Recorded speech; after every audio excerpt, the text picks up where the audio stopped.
Hi guys. So hope everyone had a good night. It's a little bit earlier today. I'm working on that one. Working on trying to get it to where I can do my video around 10 in the morning. Have that weight off of me, and that makes me feel like a frog. Sorry. You say that. Anyway, so again, I hope everyone had a good night, and I hope everybody's had a little bit of time to try to do a little research on this stuff. Those of you that are wanting to homestead or looking into it or maybe just starting out or looking to improve your homestead or be that what it is. So today's is on collecting rainwater. And this is, I said before, this is one of the main ways that we're going to be getting our water for our property.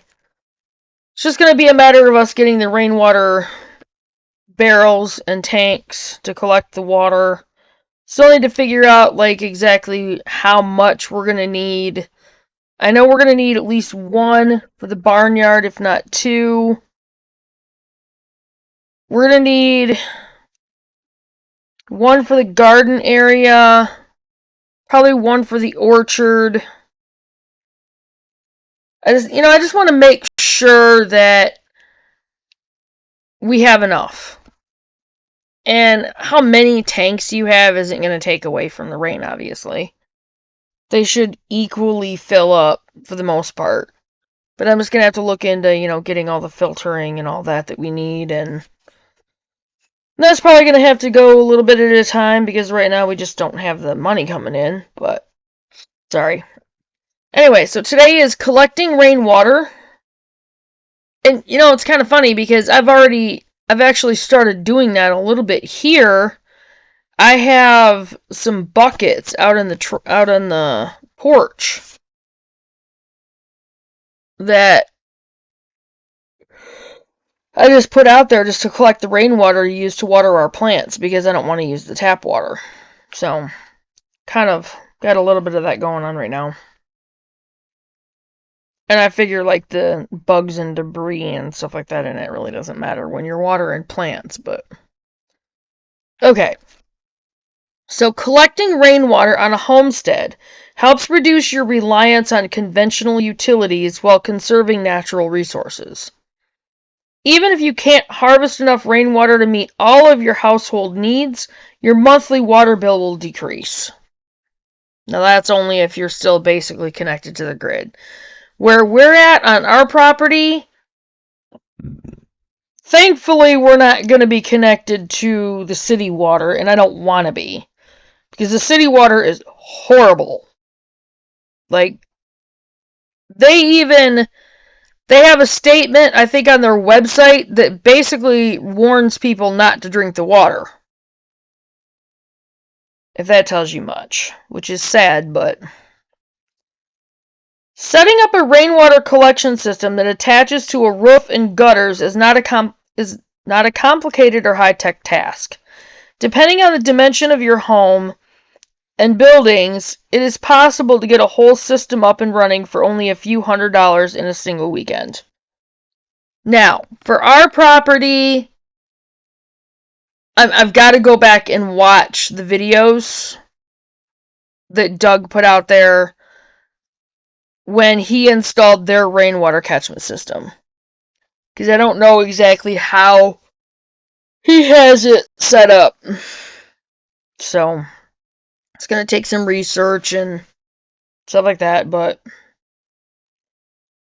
we're definitely going to do that because rainwater is probably the best way to go. Like I said, we do have that creek on our property, but we're going to need to be able to have quick access to water sometimes, and having the rainwater collection or the rainwater catchment system. Sorry, I'm not really tired. I think it's the weather. It's kind of dreary here because it's supposed to rain soon. Yes, my homemade iced coffee. Alright, so rainwater collection barrels. 1. Choose a corner or corners of a house or building that has enough level ground to place a 55-gallon drum or plastic barrel. Now I'm thinking of looking into the big cube, the rainwater tanks that are like the big huge plastic cubes. That's what I'm thinking of looking into. It's just that if we get those, if we're able to get them and get them set up before we have a vehicle, I'll have to connect with people down here that I know that have a truck that could get them up there for us. And then we'll have to get it like a filter system or even like a real fine mesh screen set up to where we can at least keep the debris out of it. It's gonna take a minute to get like the filtration system set up and all that, but anyway. Number 2, use cinder blocks or square paving blocks to line the ground where the rainwater collection barrel will be placed. Ideally, the barrel should be positioned 12 to 15 inches off the ground. That's kind of pretty much like when you go to build a log house or log cabin, and it's what we're going to do. And if you want an idea, go to the channel called Kyle's Cabin, and you kind of have to scroll back quite a ways, but he has videos on how he built their log cabins, and he went and found like these big rocks on the property that had a fairly flat surface, and he found 4 of them, and he positioned them in such a way to where he positioned them far enough apart to where there was one on each corner, and for each corner, and he set the logs on them. And it worked. Like, he was able to build their cabin completely with these on the bottom, and then as he was going and finishing the build, he filled in the rest of the gap with more rocks, and then chinked in between, like he sealed the rocks for a foundation and then chinked the cabin.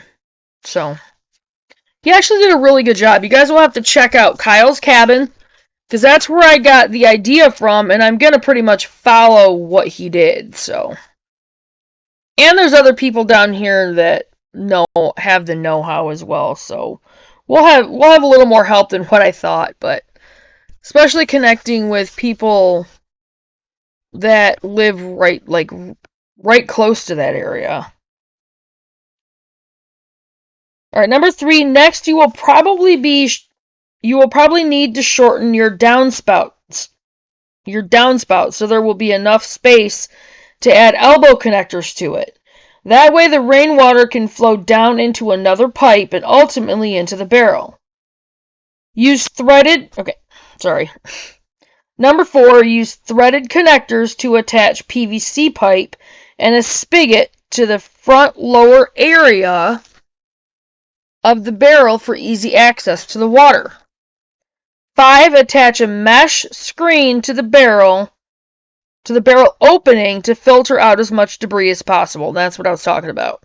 Like with the cubed rainwater catchment tanks, I'll have to look into getting a real fine mesh screen to put over the top. And then we'll have to obviously secure it down.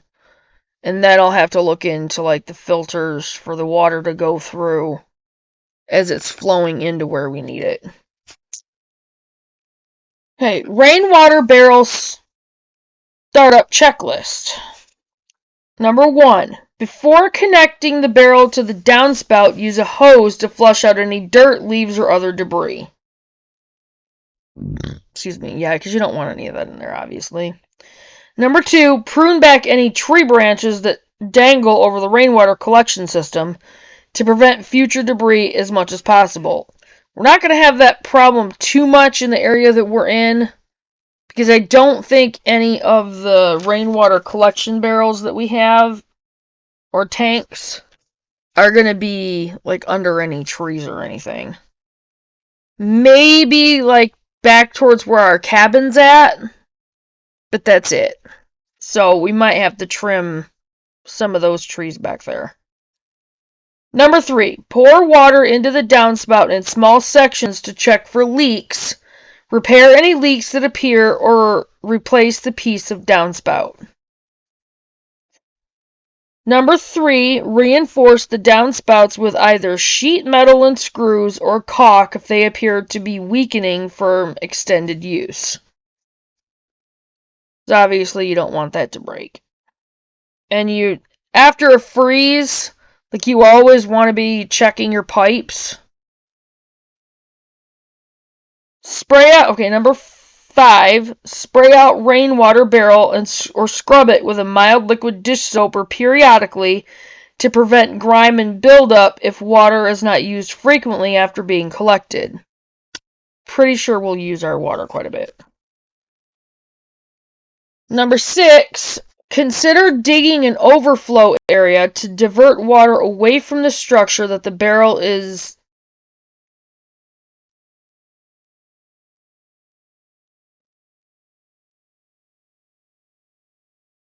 Consider digging an overflow area to divert water away from the structure that the barrel is connected to during times of excess rain and low water usage. I don't know if I wrote that down wrong or if they typed it wrong.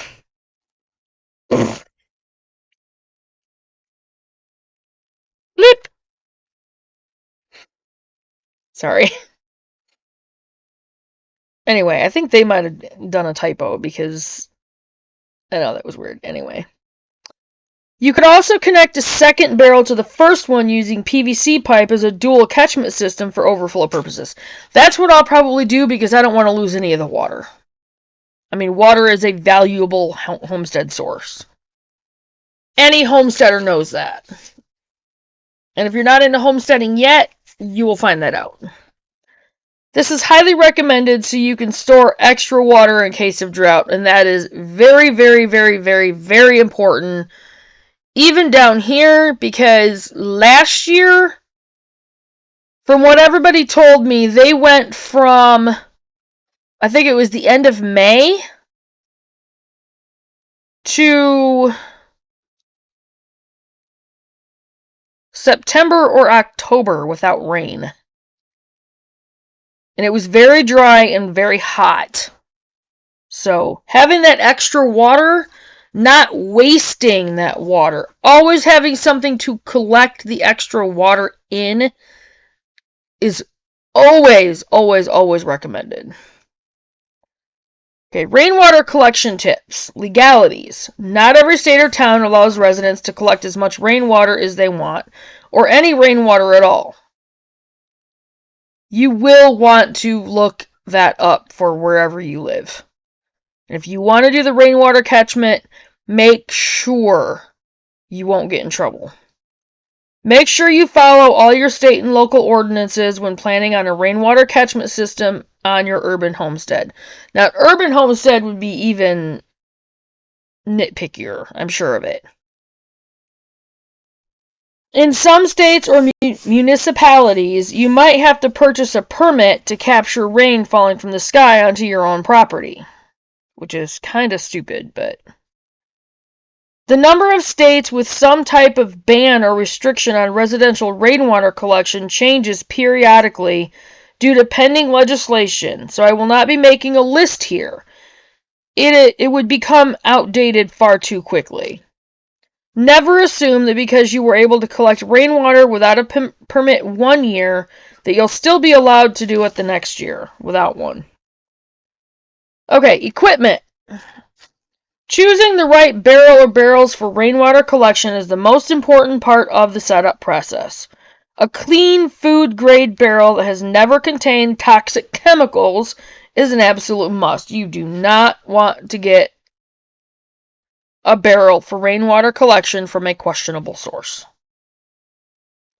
Do not be enticed into buying a used plastic barrel because of its cheap price tag. If you cannot be 100% positive about what was previously housed in the barrel, head to a home improvement store and shell out a little cash for a brand new barrel. It would be worth it regardless of how much you spent, because you really, really, really don't want to end up getting a barrel that had really toxic chemicals in it. Because then you would be drinking and eating that, poisoning your animals, and all kinds of things. And you don't want to do that. Plastic barrels, especially manufactured for rainwater collection, are going to cost more than standard barrels. Most rainwater collection barrels come with a tight-fitting cover, mesh debris catchment screen, and a pre-fitted pipe and spigot connections for easy access, which is probably the best way to get them, because then you don't have to guess. Again, they might cost a little more, but that's one of the situations that you have to weigh out. What's more important? Having exactly what you need, or not knowing and making those mistakes and having a costly repair, and I mean costly as in losing water. And that can be really costly in a situation if it's not raining, if you're in a drought. That can be very costly. The PVC pipe tap system has to fit onto the barrel tightly or it will leak and you will eventually lose all of the water you've collected, and you don't want to do that. Okay. Roof surface. Not every roof surface is well suited for rainwater collection. The type of material the roof is comprised of could infuse various toxins and chemicals into the rainwater. If water rolling off of old asphalt shingles is not properly filtered, toxins will likely be present in the water, and you don't want that. This concern should not exist on a roof with asphalt shingles. I keep wanting to say singles. Shingles, metal roofs, cement tile roofs, sheet steel, and clay tile roofs are almost always certified safe for rainwater collection. You just want to look into it, especially if you're building your own house and you're using your roof for that rainwater collection.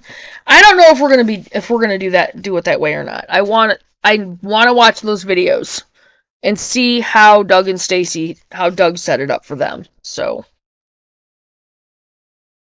using the collected rainwater. The rainwater collected can be used right out of the barrel to shower, do laundry, water crops, wash a car, give animals a bath, and similar activities. However, the collected rainwater must be treated before it can be considered potable for safe for human consumption.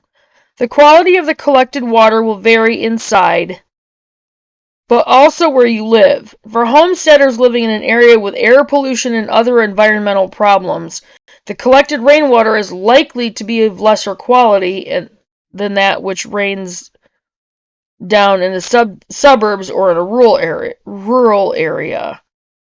Contaminants that even a durable and fine mesh screen can't filter out include insects, bird droppings, and dirt washed in from a downspout. Typically, rainwater boasts a neutral pH level. You should always test the acidic level of the collected rainwater before using it for any purpose. Remember, even though collecting rainwater is fairly simple compared to many other homestead activities, there are still many mistakes you could make, so be careful. And there's so much more information out there on rainwater collection. And again, I need to be able to watch the Doug and Stacy's videos, because I really want to set ours up the way they have theirs set up. Even though for our off-grid cabin, I don't know if I'm going to pipe it into there or not. I mean, at first, definitely not, because we're just going to be carrying water from the creek. It's going to take a while for us to get our tanks and stuff like that, and I'm definitely not going to try to get full tanks up there. So it's going to take a while to get them filled because we're going to have to, like, wait for the rain. So I'll probably go ahead and make sure that the ones that we get already have, like, the spigot on them and that, that they don't leak or anything. But again, I'll have to check it out and check out those videos and see how Doug set theirs up, so. But that's all for the rainwater collection. There's so many more videos on that. Videos and so much more information. I'm more than likely going to be doing more videos about all of this stuff because I'm also going to be doing videos on the information that I've written down from my chosen homesteading pins on Pinterest.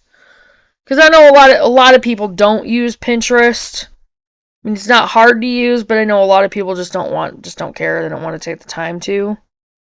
A lot of people, there are quite a few people that would rather just use YouTube or, I don't know.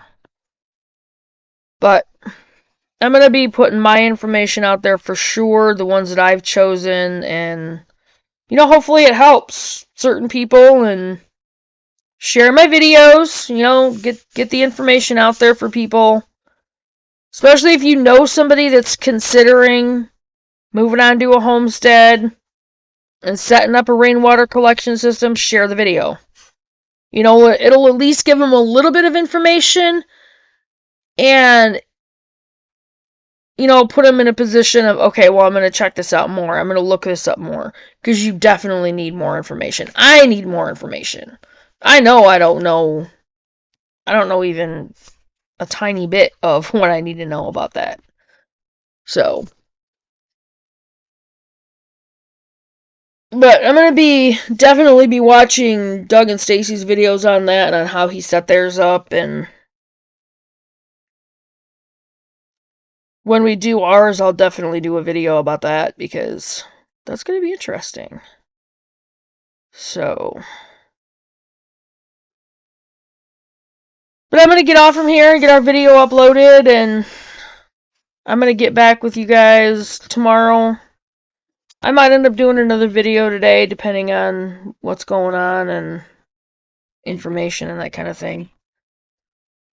So we're definitely going up there tomorrow. Again, I don't know if I'm going to be able to do a video. I will take my computer.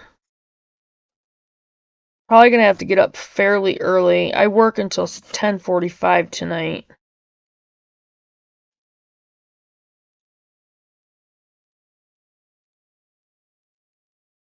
So I'm probably going to have to get up fairly early so I can do the informational video tomorrow.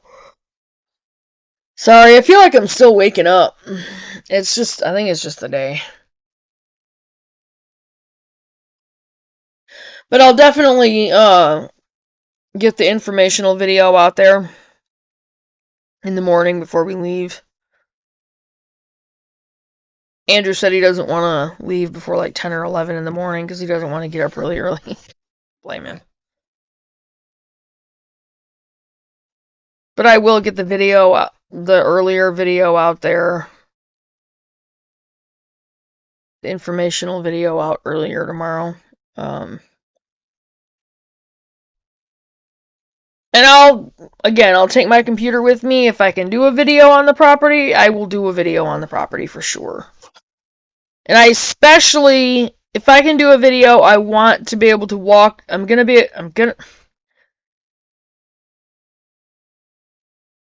If it's not raining, I'm going to take my computer while I'm doing the video and take it down to the creek so you guys can see the little creek that's on the property. Which I think is really cool. I love the fact that we have that creek on the property. But I'll let you guys know more about that tomorrow, and hopefully I'll be able to get a video out somehow of us being on the property and what we're doing and that kind of thing. So, I did come up with a few more money-making ideas. I might actually just write those down and then do another little quick video on those before I go to work. But I will get back with you guys probably a little later, and then definitely tomorrow, and I'll get this video out there. And again, share the video. Share the videos, guys. You know, I know that I'm not really doing a whole lot in the videos, but I'm trying to share very important information to people who want to get into homesteading, future homesteaders, beginning homesteaders. I still consider us beginning homesteaders, even though I've been gardening on my own for probably about 4 or 5 years, if not a little bit longer. I've raised some chickens. You know, I've experienced having a couple of ducks, a couple of guineas, a turkey, and quite a few chickens. But I still consider myself a beginning homesteader because I've never actually built up and had my own farm and homestead. So I'm still at the beginning too, and I'm still learning, and there's always something new to learn, even if you're just getting into it or if you're